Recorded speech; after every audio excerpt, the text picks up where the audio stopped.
नमस्कार दोस्तों, मैं विकास कुमार बरनवाल आप सभी का बरनवाल ट्यूटोरियल्स नॉलेज विजडम में एक बार फिर से स्वागत करता हूं। आशा करता हूं कि आप सभी अच्छे होंगे और अपनी परीक्षा की तैयारी सही दिशा में और सही तरीके से कर रहे होंगे। तो चलिए आज की इम्पोर्टेंट क्लास के बारे में आज जानते हैं। तो बता दूं कि एनसीआरबी यानी नेशनल क्राइम रिकॉर्ड ब्यूरो जो कि मिनिस्ट्री ऑफ होम अफेयर्स के अंतर्गत आती है, जो कि एक भारत की संवैधानिक संस्था है, इसके बारे में मैं आपको विस्तार से बताने वाला हूं। और इसने जो है अभी 16 सितंबर को एक आंकड़े जारी किए गए हैं देश भर में क्राइम रिकॉर्ड जो ब्यूरो की जो संस्था है उससे जुड़ी हुई देश भर में कितनी क्राइम हुई, कौन कौन से सेक्टर में, चाहे वो महिलाओं से जुड़ी हुई हिंसा हो, वायलेंस हो, या साइबर से हो, या सभी तरह के सुसाइड से हो, या मर्डर से हो, सभी तरह की जानकारियां मैं आपको इस वीडियो के माध्यम से साझा करने वाला हूं। तो जरूर देखिए इस वीडियो को और अंत तक देखिए ताकि आपको जानकारी मिल सके। तो बता दूं कि एक संवैधानिक संस्था है और अभी तक जो है लगभग 46,000 से अधिक आईपीएस अधिकारियों को और लगभग 600 के आसपास लगभग फॉरेन पुलिस ऑफिसर्स को जो है ये प्रशिक्षण दे चुका है और काफ़ी बड़े पैमाने पे ये काम कर रहा है और काफ़ी पुरानी संस्थाओं में से एक है ये। तो चलिए आगे बढ़ने से पहले फटाफट चैनल को सब्सक्राइब कर दी, लाइक कर दी, शेयर कर दी, यदि नए हो तो बेल आइकन प्रेस करिए ताकि और कार नोटिफिकेशन मिल सके। तो चलिए इस क्लास की शुरुआत करते हैं। तो बता दें कि मिनिस्ट्री ऑफ होम अफेयर्स के अंतर्गत ये आती है। इसके वर्तमान में जो चेयरमैन हैं यानी महानिदेशक श्री आर वर्मा जी हैं। 11 मार्च 1986 को इसका स्थापना हुआ था। NH 8 महिपालपुर यानी न्यू दिल्ली में इसका हेडक्वार्टर है। चलिए बता दूं एनसीआरबी की रिपोर्ट के अनुसार महिलाओं के खिलाफ अपराध में 2019 के मुकाबले 2020 में लगभग 8.5% की कमी आई है। वहीं शहरी क्षेत्रों में इसके मामले में करीब जो है 21% की कमी आई है। शहरों में 2019 में महिलाओं के खिलाफ अपराध के 44,783 मामले दर्ज किए गए हैं, जो कि चौंकाने वाले हैं, जो 2020 में घटकर 35,331 हो गए हैं। तो ये कहीं ना कहीं एक इसमें कोरोना का बड़ा रोल हो सकता है, क्योंकि कोरोना के कारण जो लगातार 2 साल से जो है लोग अपने घर में हैं, सतर्क हैं, सावधान हैं, सुरक्षित हैं और अपने आप को ज़्यादा सुरक्षित महसूस भी कर रहे हैं, जिसके बाद जो लगातार ये हिंसा के मामले या क्राइम का ग्राफ जो लगातार देश में सुधार देखने को मिला है। लेकिन जैसे जैसे देश में लॉकडाउन खत्म हो रहे हैं, कोरोना का काल खत्म हो रहा है, फिर से क्राइम का ग्राफ बढ़ रहा है, जो कि चिंता का विषय बना हुआ है। लगातार चौंकाने वाली रिपोर्ट सामने आई है, चाहे वो बच्चे से जुड़ा हुआ शोषण का रिपोर्ट हो या हर तरह के सेक्टर में देखोगे तो लगातार जो है मामले बढ़ रहे हैं। तो चलिए बात करते हैं महिलाओं के खिलाफ कुल अपराध में सबसे ज्यादा बड़ा हिस्सा जो है पति की क्रूरता देखी गई है। शहरों में महिलाओं के खिलाफ अपराध की 21% की कमी आई।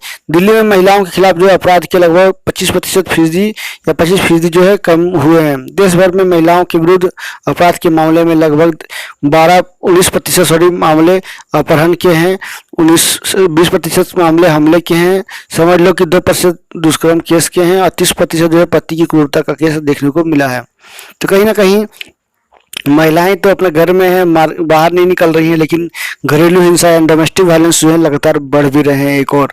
तो ये चिंता का विषय बना हुआ है, लेकिन आशा है कि आगे के समय में लोग जो है पॉपुलेशन को कंट्रोल करेंगे और एजुकेशन को बढ़ावा देंगे, महिला शिक्षा को, जिससे जो है ये हिंसा कम होगी और देश में महिलाएं अपना योगदान देगी विकास के लिए। तो ये देख सकते हो 2020 में दुष्कर्म के मामले जो है रोज लगभग 70 दर्ज किए गए हैं। राज्यों में रेप के केस अब देख सकते हो 2020 में 28,046 मामले आए हैं, 2019 में 32,000। इस तरह से ग्राफ लगातार जो है घट रहा था।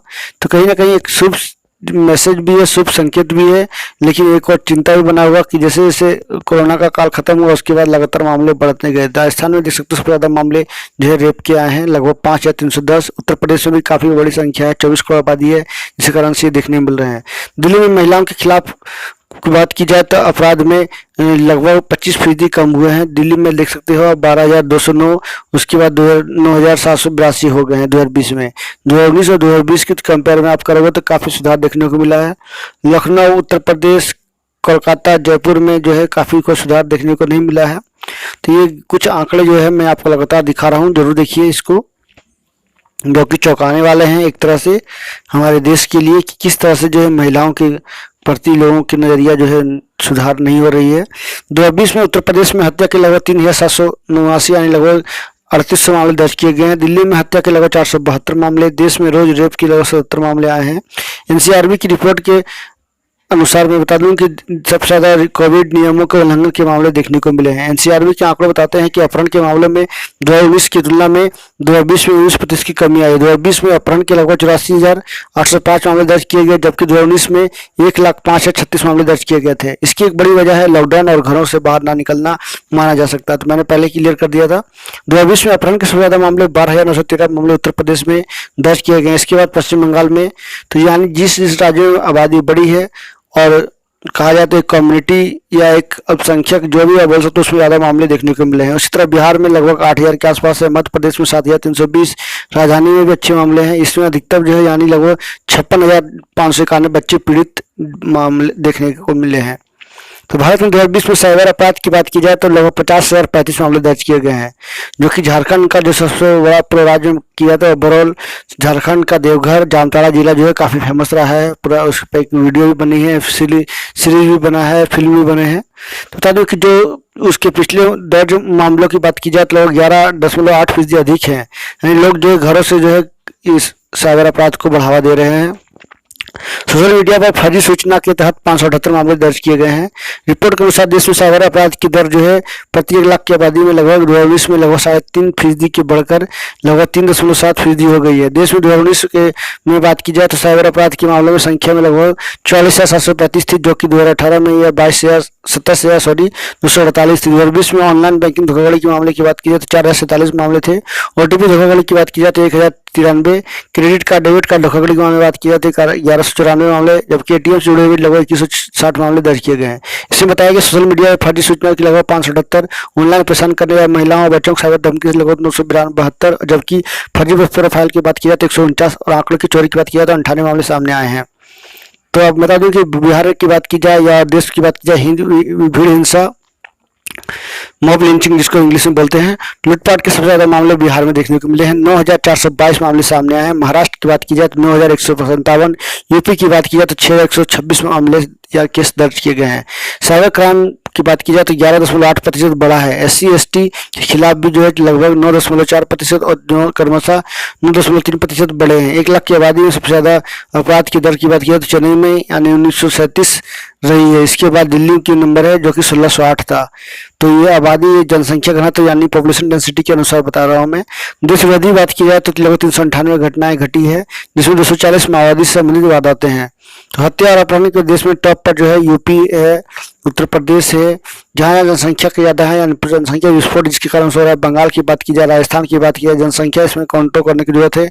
सरकार को जो है पॉपुलेशन पॉलिसी लाने की जरूरत है ताकि इस तरह के क्राइम को रोका जा सके। तो चलिए कुछ पुराने आंकड़े मैं आपको बता दूं कि चंडीगढ़ और दिल्ली में बच्चों से जुड़े हुए अपराध के मामले आप देख सकते हो। चंडीगढ़ में 827 केस 3 साल के बच्चे, 275 मामले 2017 में, 288 मामले 2018 में, 264 मामले 2019 में दर्ज किए गए थे। तो पुराने कुछ मामले हैं। 6 राज्य ऐसे भी हैं जहां बच्चों से जुड़े अपराध चंडीगढ़ से कम हुए हैं। इस लिस्ट में कुल 7 राज्य एबीएस हैं, जबकि चंडीगढ़ के मुकाबले की बात की जाए तो इस तरह के केस सबसे ज्यादा सामने आए हैं।